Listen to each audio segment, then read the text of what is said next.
This is India's #1 news network and you're watching News 9, English news as it should be. तो इस वक्त हमारे साथ बीजेपी के एक वरिष्ठ नेता और देश के शिक्षा मंत्री धर्मेंद्र प्रधान जी हमारे साथ हैं। Sir thank you very much समय निकालने के लिए। कहते हैं all is well if it ends well, तो एक पार्ट तो ख़त्म हो गया, लेकिन जो रीनीट का इम्तिहान था ये सिर्फ छात्रों का इम्तिहान नहीं था, आपका भी था, पूरी व्यवस्था का था। किस डिवीजन से पास माना जाए? मैं इस सफल एग्जामिनेशन के लिए सभी विद्यार्थियों का वो शुभेच्छा देता हूँ, उनकी पेरेंट्स का आभार प्रकट करता हूँ। उन्होंने व्यवस्था पे भरोसा किया। जो जिला स्तर की सभी नेतृत्व, प्रशासनिक नेतृत्व जिलाओं में इस परीक्षा को अच्छे से कंडक्ट करवाया। सारे राज्य सरकारों की अधिकारी, सारे राज्य सरकारों की मुख्यमंत्री, राजनीतिक नेतृत्व और भारत सरकार की सभी विभाग जिनकी भूमिका रहा, इसमें दायित्व रहा, और सर्वोपरि भारत की शिक्षा जगत की सभी स्टेक होल्डर्स को मैं आभार प्रकट करता हूँ। आप सभी का आभार प्रकट करता हूँ। देश में जब जब कभी चुनौती आती है, उस चुनौती को देश ने मिलकर कैसे सामना करना, ये रीनीट एग्जामिनेशन उसकी मिसाल रहा है। हमने सभी की सहयोग मांगा, सभी ने हमारी अपेक्षा से ज़्यादा सहयोग किया। सहयोग में शब्द गलत कहूँगा, दायित्व लिया। ये दायित्व का अवसर था, जिम्मेवारी का अवसर था। सबने उस जिम्मेवारी को, सभी प्रकार की भेदभाव को भूल के, राजनीतिक मत पार्थक्य को भूल के, सबने जिन जिन के हाथ में दायित्व निभाने का अधिकार था, जिम्मेवारी था, सबने निभाया। मैं सबको आभार प्रकट करता हूँ। सर ये पूछने का वक्त तो चला गया कि कैसे हुआ, अब थोड़ा फॉरवर्ड लुकिंग, जो हुआ उससे क्या सीखा? देखिए, व्यवस्था को और तंदुरुस्त करना पड़ेगा। अनेक सीख हुई। भारत की जो नई पीढ़ी की एस्पिरेशन और उनकी जो मेधा शक्ति बन चुका है, उसको एक ट्रांसपेरेंट और क्लियर पद्धति, उनको सीमलेस पद्धति देने की हमारी दायित्व है। हमें एक ग्लोबल स्टैंडर्ड की एंट्रेंस एग्जामिनेशन की हो या एनुअल असेसमेंट की हो, उसकी व्यवस्था की ओर धीरे धीरे जाना ही पड़ेगा। इस प्रकार की जब अवसर आती है, इसको हमको आत्मसमीक्षा करने के लिए अनेक इन दिनों में राधाकृष्ण कमेटी पिछले दिनों में बनी थी, उसको आगे ले जाती। इस बार की जो चुनौती वाला समय रहा, अनेक अच्छे सुझाव समाज जीवन के अनेक बुद्धिजीवियों का, शिक्षाविदों का, अच्छे अनुभवी प्रशासकों की, आप जैसे बड़े ओपिनियन मेकर की अनेक सुझाव आई है। मैं तो इसको भी स्वीकार करने के लिए प्रस्तुत हूँ। जो लोग हमको आलोचना करते थे, प्रजातंत्र में आलोचना से ही सुझाव आता है। सब आलोचना को अस्वीकार नहीं करना चाहिए, हम तो कभी नहीं करने वाले लोगों में है। हम उस आलोचना से भी सुधार समझते हैं, उसमें भी क्या रिफॉर्म की रिकमेंडेशन है। इस सारे को समाहित करते हुए एक रोबस्ट, सीमलेस और ट्रांसपेरेंट परीक्षा प्रणाली को अपनाना ही पड़ेगा। ये हमारी दायित्व है। बहुत सारे छात्र और अभिभावक ये कह रहे हैं कि जब 2 साल पहले हुआ था, ऐसा कुछ तो दावा किया गया था कि अगली बार नहीं होगा, और इस बार फिर दावा किया जा रहा है कि ये दोबारा नहीं होगा। कैसे समझा जाए कि अब ऐसा नहीं होगा? देखो, ये तो दावा नहीं है मेरा जी, ये मेरा दायित्व है। हमारे पास उसके कोई विकल्प है नहीं। 2 साल पहले जो घटना हुई थी, जिसके ऊपर अनेक सुधार भी लाया गया, इसमें 3 मई को जो परीक्षा हुआ, परीक्षा की क्वेश्चन पेपर बनने से लेके उसको प्रिंटिंग करना, ट्रांसपोर्टेशन करना, परीक्षा केंद्र की पहले बैंक तक ले जाना, बैंक से परीक्षा केंद्र, फिर उसको लौटा के एनटीए तक लाना, उसमें से कोई गड़बड़ी नहीं हुई।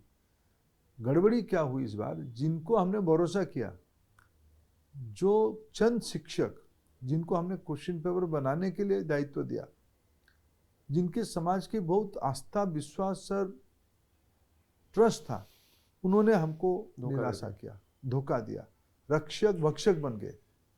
इसको हमको स्वीकार करना पड़ेगा। जिनको सब काम से कोसों दूर रहनी चाहिए, वो इस प्रकार के गलत कामों में फंस गए, संश्लिष्ट हो गए। इसको हमें स्वीकार करने में कोई दुविधा नहीं। फिर इसको इस बार जब हमको जो 6 महीना लगता था परीक्षा को कंडक्ट करने के लिए, सारे तैयारी के लिए, इसको हमने 38 दिन में पूरा किया। पहला काम था इस परीक्षा की प्रश्न पत्र सहज हो, साधारण हो और पारदर्शी तरीके से हो, कोई कंप्रोमाइज ना हो।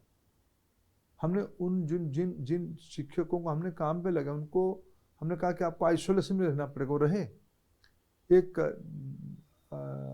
आइसोलेटेड प्लेस में बैठ के लंबे समय तक क्वेश्चन पेपर बनाए, उसके बाद भी रहे। इस प्रकार की सैंक्टिटी को इस बार हमने मेंटेन किया है। हमारे पूरा भरोसा है ये प्रक्रिया से जो हमको सीख मिली, जो लर्निंग हुई, व्यक्ति गलती से ही, व्यक्ति एक्सीडेंट से ही सुधार सीखता है और व्यक्ति को और व्यवस्था को सुधरते रहना ही चाहिए। Reform is a continuous process और मैं दावा बिल्कुल नहीं करता हूँ, हमारे पास फिर मैं कहूँ कोई सेकंड ऑप्शन नहीं है। हमको एक सुव्यवस्थित परीक्षा प्रणाली लाना ही पड़ेगा, वो हम लाएंगे। नहीं, जैसे आपने यहाँ पर पॉइंट रखा कि आपने सारे लूप होल्स जो थे उनको दिमाग में रख के एक ऐसा सिस्टम बनाया जिससे कि वो सारी चीज़ें एक्सपोज ना हो, लेकिन जिनके ऊपर जिम्मेदारी थी, जो आपने कहा कि सारी चीज़ों को करने की, वही आपको धोखा दे जाते हैं। रक्षक आपने कहा भक्षक बन गए। इसका ऑल्टरनेट क्या है, इसका सोल्यूशन क्या है? देखिए नहीं, फिर अभी तो बना है ना, देखो भरोसा तो करना पड़ेगा ना। सामाजिक जीवन में आप ये तो रोबोट नहीं कर सकता है। आगे दिन में एआई कुछ मदद करेगा, लेकिन उसको एआई को चलाने वाला तो मनुष्य रहेगा ना। ह्यूमन इंटरफेस तो रहेगा ही रहेगा। हम मनुष्य को विश्वास करना पड़ेगा। एब्सोल्युटली। उसके अंदर पापी लोग रहते हैं, एक आधा पापी जो कहते हैं ना, एक बिंदु की विष अमृत को खराब कर देता है। ये हमारी यही अनुभव है। हमको सामूहिक निर्णय करना पड़ेगा, ऐसे इसको समाज में वितरण करना पड़ेगा।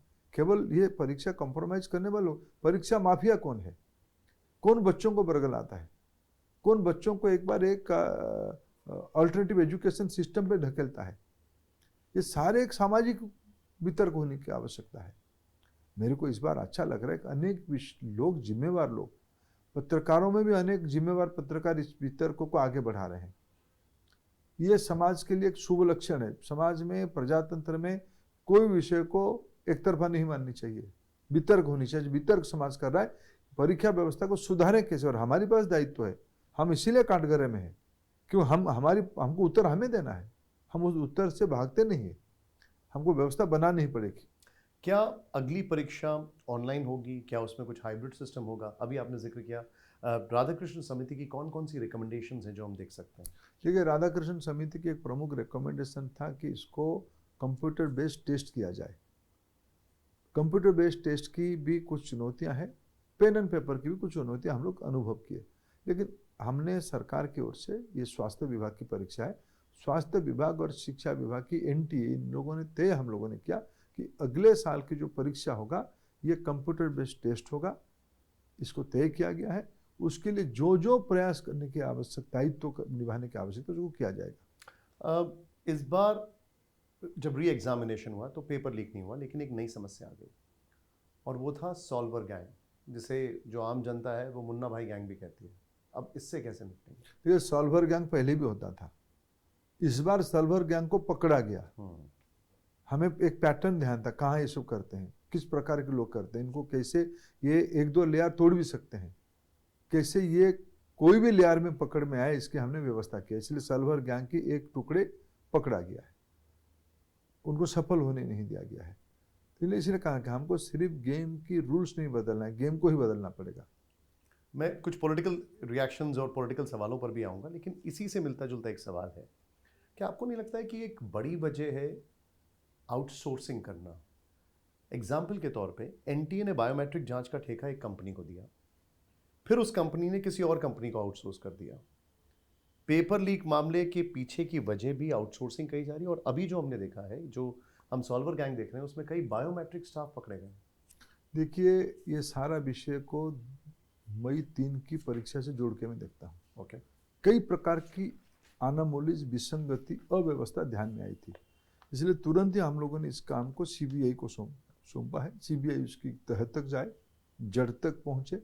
जो लोग भी जिम्मेवार, तब भी मैंने कहा था एनटीए के अंदर भी लोग होंगे तो उनको छोड़ा नहीं जाएगा।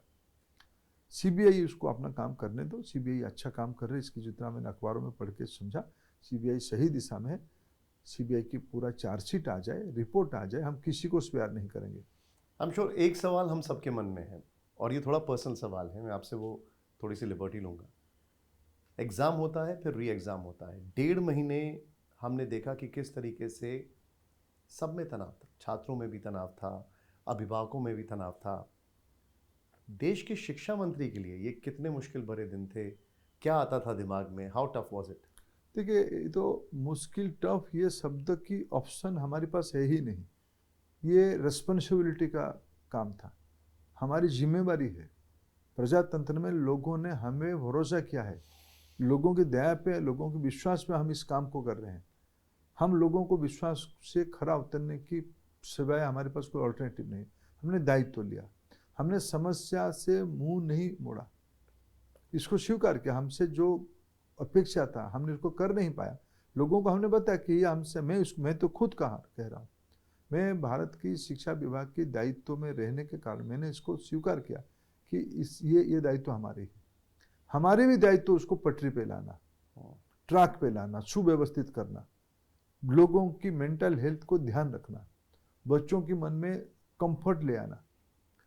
बच्चों ने भरोसा किया, पेरेंट्स ने भरोसा किया, सब ने मिलकर एनटीए की द्वारा आयोजित किया गया री नीट परीक्षा में पार्टिसिपेट किए। कुछ लोग तो इस अपेक्षा में थे इस बार भी गड़बड़ी हो जाएगा, फिर भी हम कुछ बहाना बनाएंगे, फिर अव्यवस्था हम खड़ा करेंगे। उनको निराशा होना पड़ा है। मैं उस चीज़ पर भी मैं आऊँगा जिसके ऊपर आपने कमेंट किया अभी। लेकिन बहुत से ऐसे युवा हैं जो कॉकरोच जनता पार्टी के बैनर तले जंतर मंतर, मुंबई, पुणे, लखनऊ, तमाम शहरों में प्रदर्शन करते हैं, हाथ में तख्ती लेते हैं, कहते हैं कि धर्मेंद्र प्रधान जी इस्तीफा दें। उनको आप क्या संदेश देंगे? देखिए, प्रजातंत्र में भी उत्तरदायी हूँ, कोई मेरा इस्तीफा, मैं हूँ कौन? मैं समाज जीवन में एक छोटा सा कार्यकर्ता हूँ। प्रजातंत्र में भारतीय जनता पार्टी को, एनडीए को, प्रधानमंत्री नरेंद्र मोदी को देश की जनता ने भरोसा किया। हम उस हिस्से की उस व्यवस्था के एक हिस्सा है। बाकी मैं इससे व्यक्तिगत उसको लेता नहीं हूँ।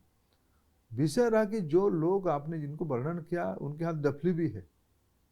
डफली वाले देश में कौन है, किस विचार से हैं, जो विचार आज दूरबीन में ढूंढने से भी नहीं मिलता है भारत के सामाजिक जीवन में। थोड़े लोग बचे हैं चुनाव में जो बार बार हारने के कारण उनके मन जो कुंठा आती है, जो भारत की अस्तित्व को कभी स्वीकार नहीं करने वाले लोग हैं, भारत को टुकड़े टुकड़े करने वाले जो गैंग है, वही तो लोग हैं सामने। सर, केसी वेणुगोपाल कहते हैं कॉकरोच जनता पार्टी जो है वो डायरेक्ट रिफ्लेक्शन है भारत के जो युवा अनएम्प्लॉयड हैं, जिनके अंदर अब सिस्टम को लेके ट्रस्ट नहीं है, जो बहुत निराश हो चुके हैं, ये उसका डायरेक्ट रिफ्लेक्शन है। आपका देखिए, तो ये जिनकी नाम आपने ली, तो ये कांग्रेस की, राहुल गांधी जी की बी टीम है। ये 2 टीम बना के देश में अव्यवस्था, अराजकता, डर, भय की वातावरण बनाने के लिए काम पे लगे।